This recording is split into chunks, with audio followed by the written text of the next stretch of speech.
Good morning, guys. My name is Phil. Welcome back to Miranda Detailing. In today's episode, we are visiting Brian from Apex Detailing. So we are on our way to Saranac Lake, actually, for our vacation this week. But along the way, we're going to go visit Brian at Apex Detailing. So we're going to see what he's got cooking in the shop. If you're enjoying videos like this, and I hope you are, consider subscribing and clicking that bell so you don't miss stuff. So we have about 5 hours to go. But first, McDonald's breakfast.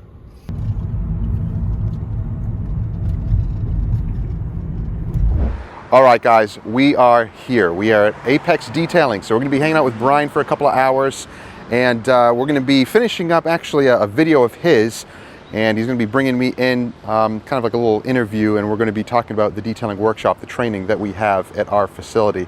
So we're going to be talking about that as well as kind of touring his facility and talking to him. So let's check it out.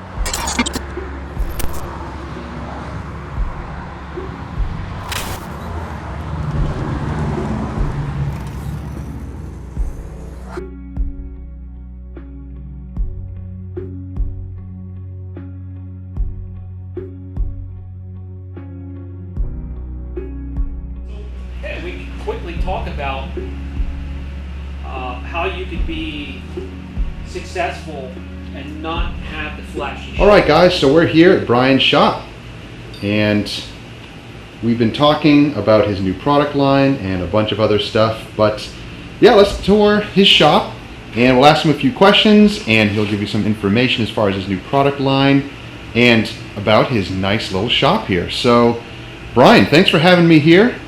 Thanks for having me. Yeah. Thanks for being here. It's nice to see you. It's been a while. Yeah, it has. This shop here is all about simplicity and no flash.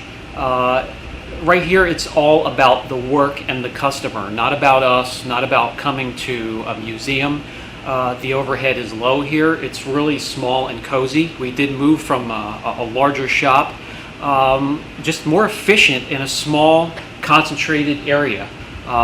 This small shop here does a lot of business, average of 207 coatings a year, and it's just two of us full-time and a bunch of part-time. So any advice for you guys out there, especially if you're starting out, and if you're mobile and you want to start to look into a shop, look into a one bay first, and if you start to fill out your calendar, then hey, yeah, then you can look into a larger shop and get as extravagant as you'd like to, but for the most part, keep the overhead low, keep things simple, keep it clean. Cleanliness, especially where the customers walk in and the front bay, you want to keep them spotless, but keep everything organized, clean, simple, and with low overhead, and I guarantee you guys will be successful as well. That's awesome. Great advice. Video. Yeah, that's what I'm going to do. It's like behind the scenes. And hopefully I up so you have It'll be in the yeah. I'll keep all the bloopers. Yep. Okay, guys, that's going to do it for today's video and the series as a whole, and I'm going to bring him in. This is Phil from Miranda's Detailing, and Phil is offering training, and I know a lot of you guys would really benefit from something like that, and I'll let him take over and describe what he's doing. Yeah, so the detailing workshop is what we call our one-on-one training. So we call it the workshop because it is that. It's more of a smaller, more intimate setting. So people can pay for a single day or up to multiple days to get one-on-one training. Now this can be very specific training too, because it's customized to whatever you want. So if you want to learn about paint correction and polishing, applying coatings, interior detailing, the business of detailing as well, and all the little things in between, then you can pay for multiple days or one day. Hands-on and a more intimate setting, so Yeah. guys, not like there's a huge crowd and you won't get your questions answered. Yep. With a smaller, more intimate setting, one-on-one, if you have a question, you just stop right there and he'll take care of it. Yeah, exactly. And like he said, you cover the whole gamut from coatings to paint correction and everything in between. Yeah, exactly. We've even had one student who came in that didn't even need any particular training, as in physical polishing or anything like that. He just basically came in and just asked a ton of questions about the business of detailing, and that's all we did. We just spoke for hours and hours on that, and it was great for that student. And then others had never picked up a polisher before ever, so they needed some really good hands-on training and getting comfortable with the polisher, and most of the day was just handling the polisher and techniques. So yeah, whatever works for you, we can customize a class that works for your budget and for your needs as well. That's awesome. Guys, knowledge is priceless. It doesn't matter what profession you're in. So I will leave a link down below, ways you can get in contact with Phil, and I highly recommend. This has been Brian from Apex Detail and Phil Miranda. You guys have a great day. I'll catch you in the next video. That rarely happens where I get through one without. That was good, man. That was really good. Like sometimes I could feel it, like, oh, I'm going to mess up, and then I just... Yeah, so do I. Then take a deep breath. Yeah, now, exactly.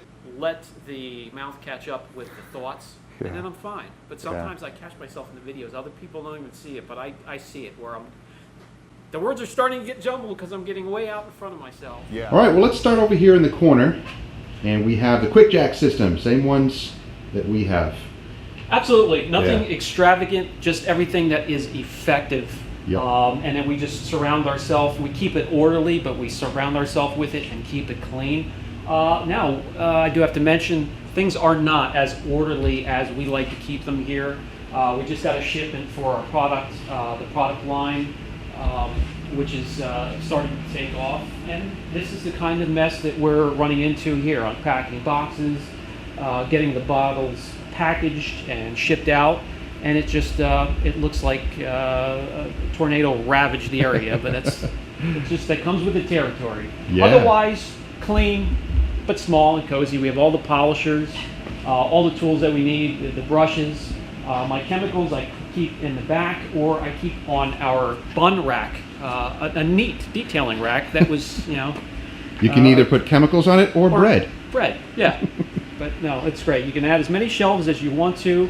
It takes a lot of weight, and we have a lot of weight on them.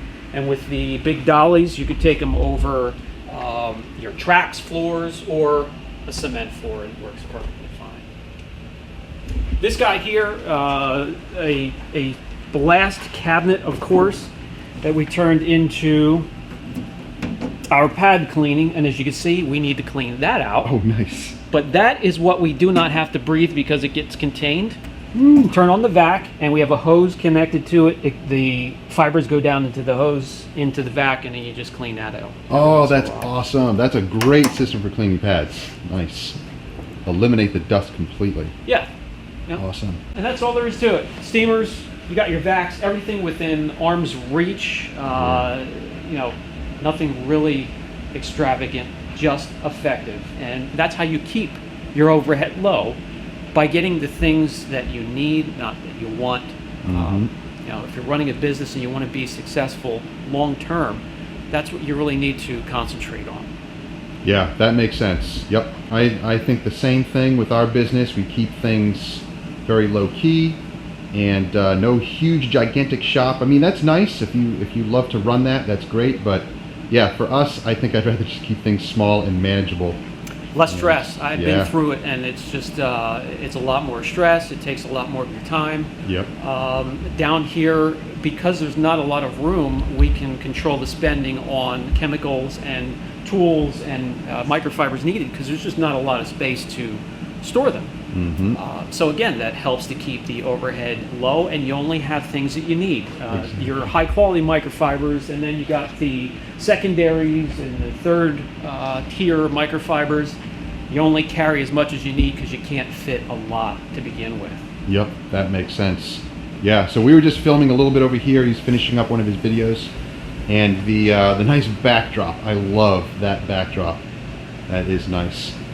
Yes, just a carbon fiber sign, and we attached it to a wall with a little bit of background, secured the wall. I did actually have this and the podium on a platform with dollies that I could roll this whole thing and get it out of the way after videos. Cool. But it was so heavy, we just decided to secure it right there, keep everything here, and it's...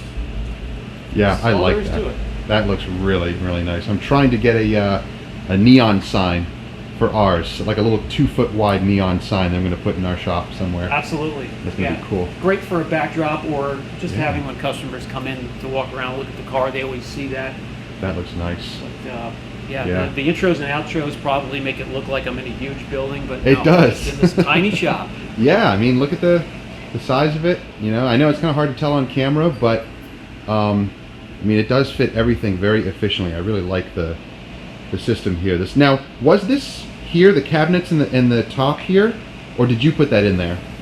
I put this, when we moved in, everything was bare, so we just got a bunch of cabinets and then got the countertop to wrap all the way around. So That's you can nice. set your mats down there and vacuum them level with your hips so you don't have to bend over. Yep. Any preparation of a chemical. But if I had it to do all over again, I would probably do half of it with the shelving and half with cabinets. You always need more storage. Yep. Oh, definitely. I'm a big believer of carts and tabletops. Yes. Because being mobile for so many years, I was doing stuff on the ground, and I'm like, I hate doing stuff on the ground. So I'd always get foldable tables. That way you can do stuff at, you know, waist level, and it saves your back. So yeah, I like that. That is Absolutely. awesome. Very nice, man. Look at all the boxes. Look at all the product. Oh yeah. So we were just going over some of the information for this new metal oxide coating, the new one, the trim, and then the Rehydra bead and sheet. So some pretty awesome information. Just got accredited for this as well. Cha-ching! All right, guys, so that's going to do it for our trip here to Brian's shop. Had a great time hanging out with Brian and talking shop and talking about his new product line as well. And we're going to be on our way now to Saranac. So I don't know if I'm going to put this in different parts of the video or if I'll just include it in this video. But stay tuned, guys. We have a lot more footage, a ton more videos coming your way as well. If you haven't already, consider subscribing and clicking that bell so you don't miss stuff. We'll see you guys next time. Take care. Did we do it? It worked. Yep.